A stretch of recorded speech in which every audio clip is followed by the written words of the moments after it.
अरे, या म्हातारीला कधी अक्कल येणार आहे कोणास ठाऊक. चष्मा गादीवर ठेवून गेली आहे. कोणीतरी येऊन त्या चष्मावर बसले तर चष्मा तुटणार नाही का? चष्मा तुटला की मग म्हणेल नवीन बनवून आणा. आम्हाला काय तेवढेच काम आहे का? ही चष्मा तोडणार आणि आम्ही नवीन विकत आणून देणार.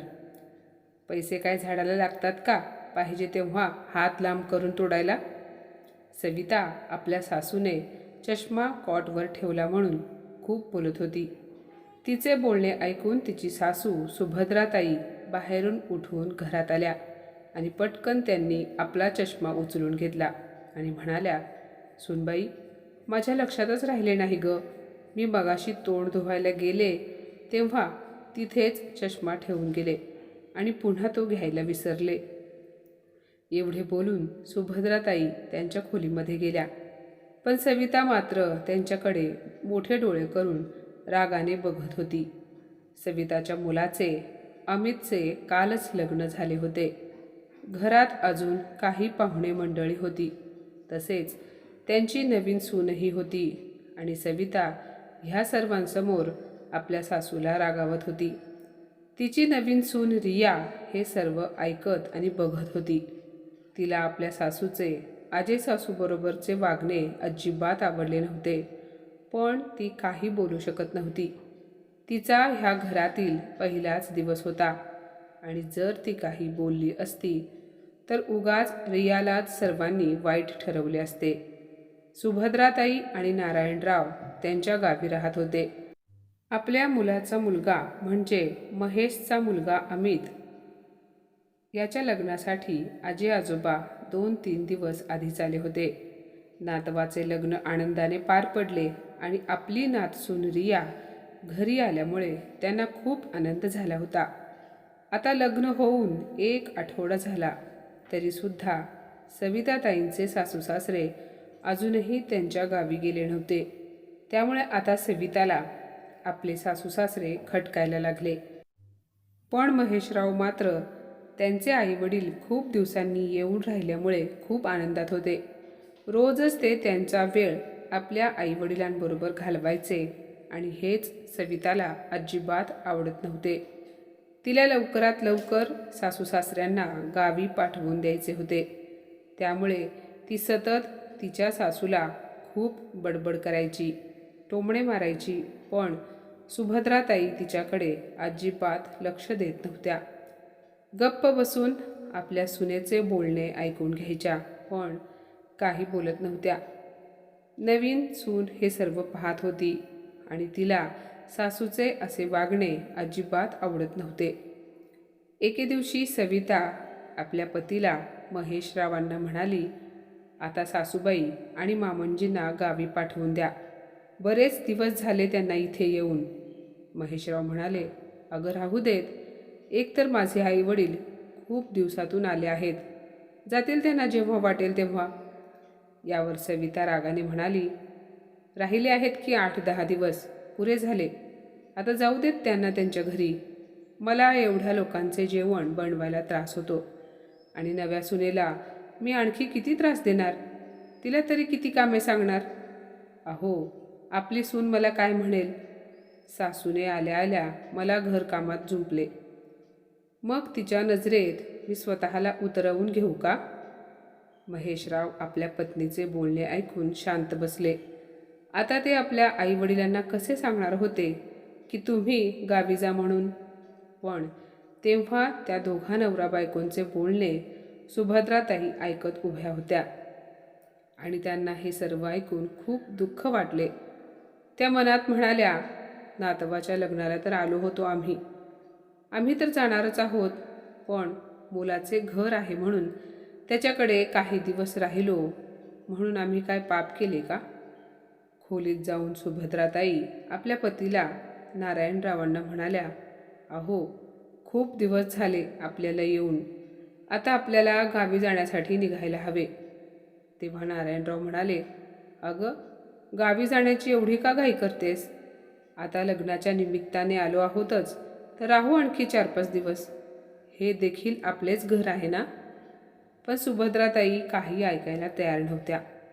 त्या म्हणाल्या, नको नको, अहो, घरी माझी कामे बरीच करायची बाकी आहेत आणि घर बंद असले की धूळ जाळ्या जळमटे होतात आणि मग ते साफ करायला खूप वेळ आणि मेहनतही लागते.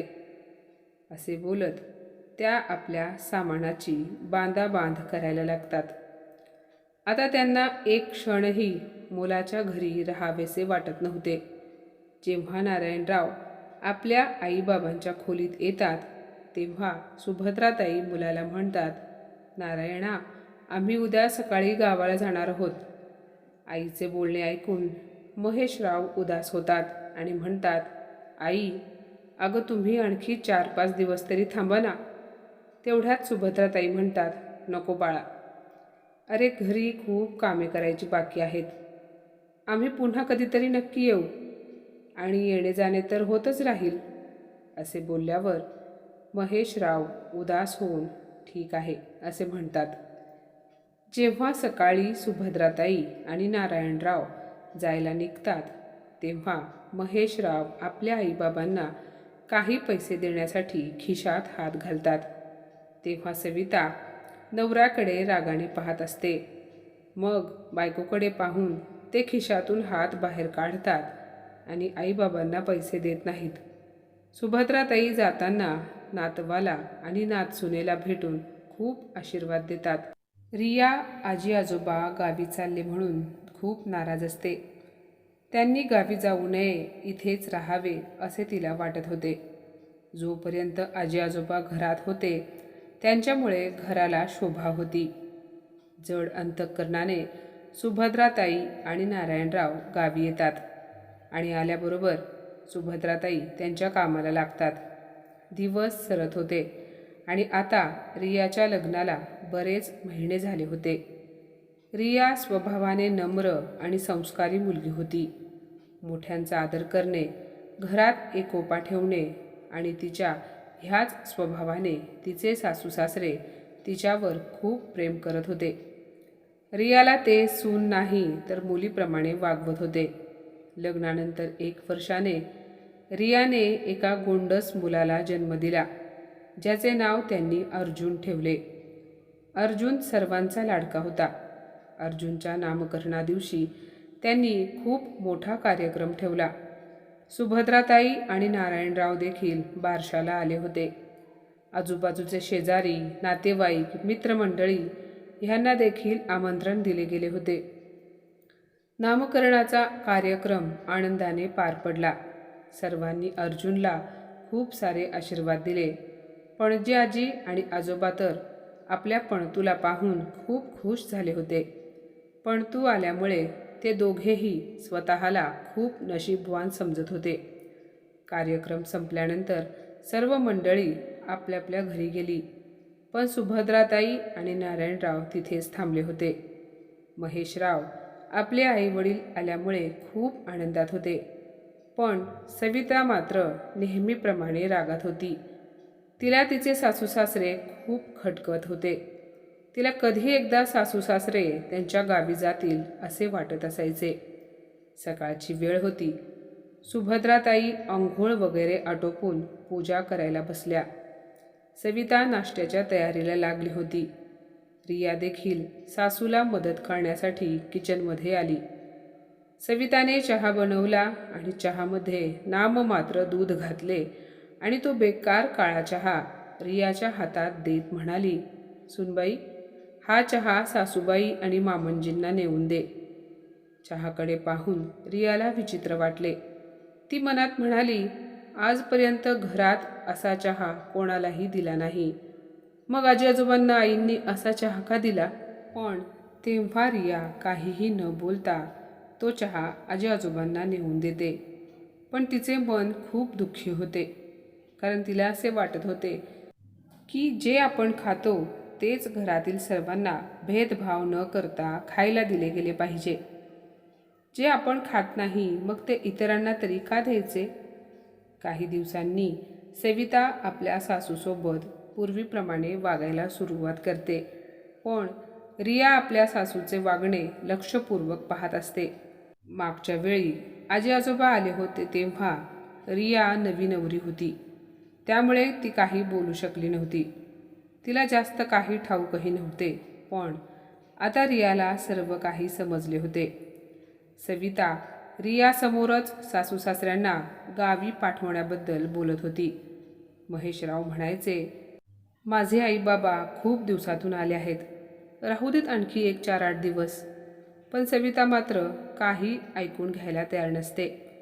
आज पुन्हा सुभद्राताईंनी दोघांचे बोलणे ऐकलेले असते, म्हणून त्या आपला मुलगा काही बोलायच्या आधीच सामान पॅक करून मुलांना आशीर्वाद देऊन जड अंतःकरणाने त्यांच्या गावी निघून जातात. ह्या वेळेसही महेशराव आईवडिलांच्या गावी जाण्याने खूप उदास झाले होते. जेव्हा आई बाबा जायला निघाले तेव्हा महेशरावांचे डोळे पाण्याने भरले आणि रियाने आपल्या सासऱ्याला रडताना पाहिले होते. तिला बाबांचे आपल्या आईवडिलांपासून वेगळे राहिलेले आवडत नव्हते, पण बायकोच्या हट्टापुढे त्यांचा नाईलाज होता. सुभद्राताई आणि नारायणरावांना गावी जाऊन बरेच दिवस झाले होते, पण रियाला तिची सासू आजी आजोबांना जी वागणूक देत होती ते आठवत राहायचे. गावी जाताना आजीच्या डोळ्यात आलेले अश्रू पाहून रिया खूप दुःखी झाली होती.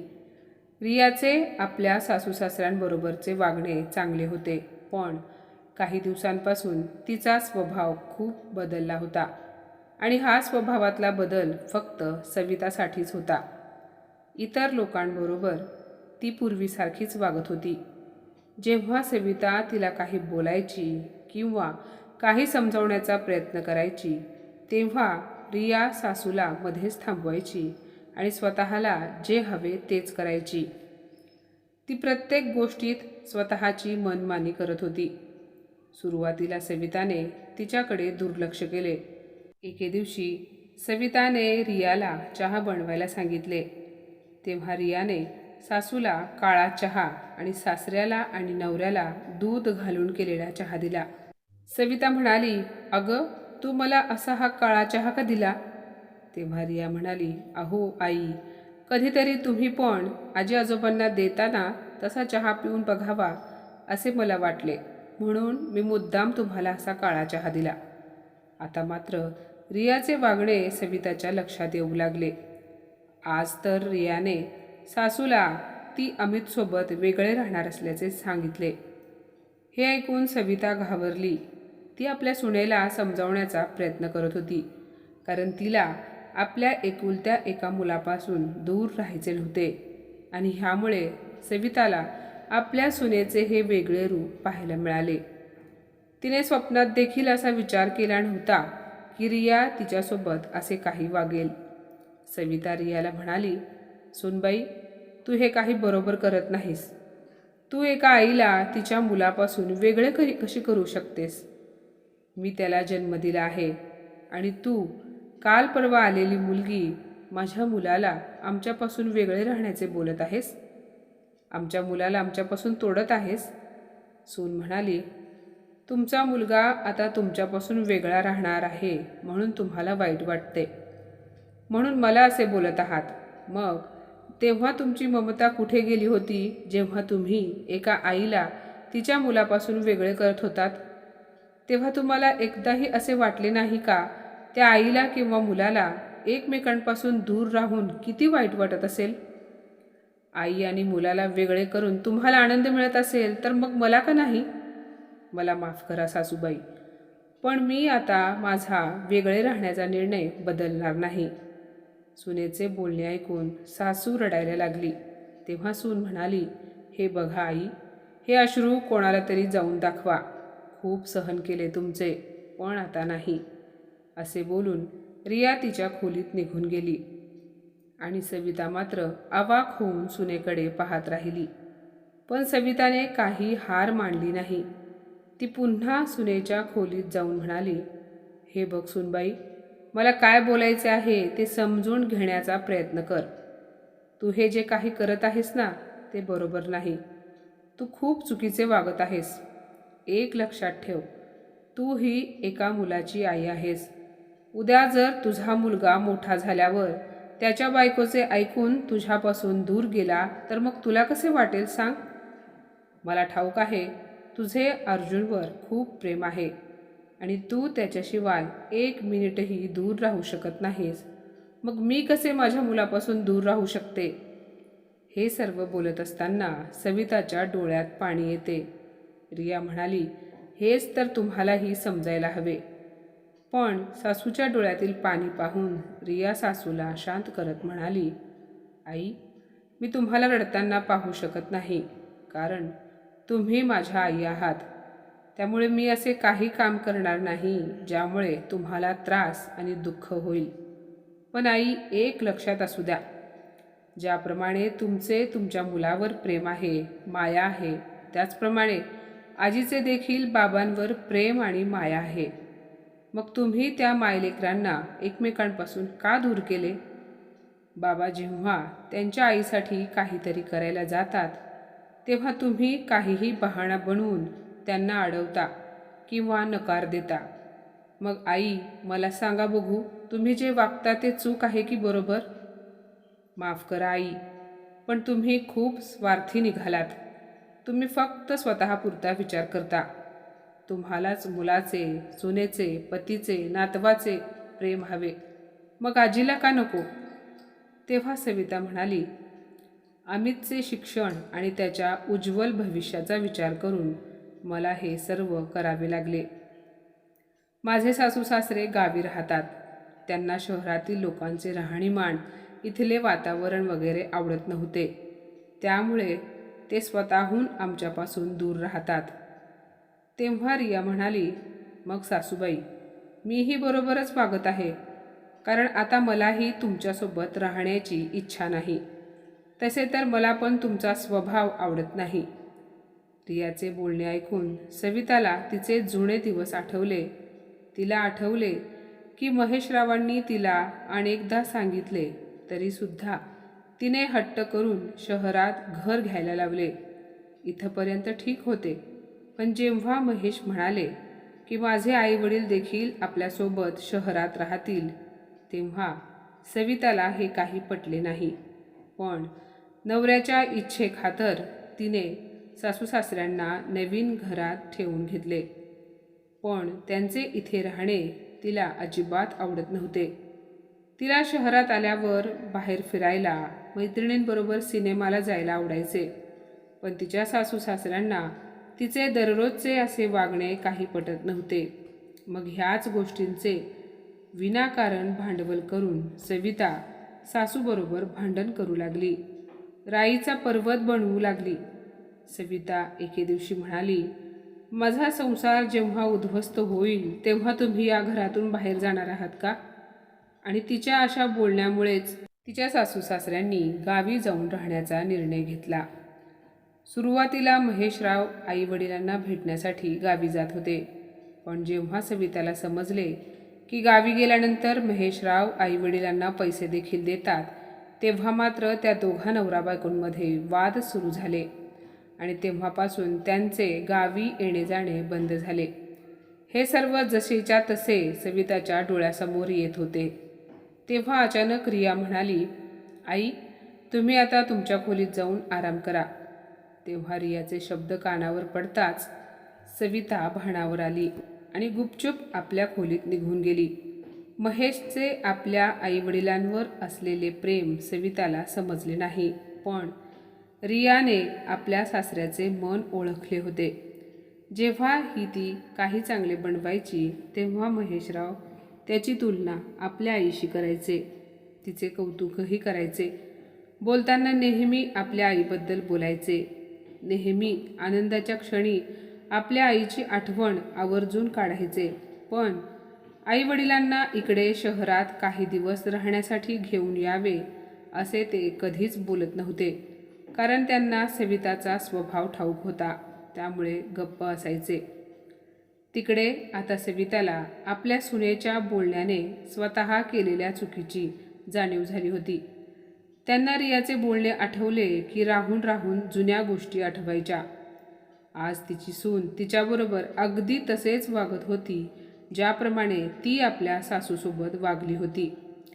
तिला असे वाटत होते की जे मी माझ्या सासूबरोबर केले तेच माझ्याबरोबर पण झाले तर.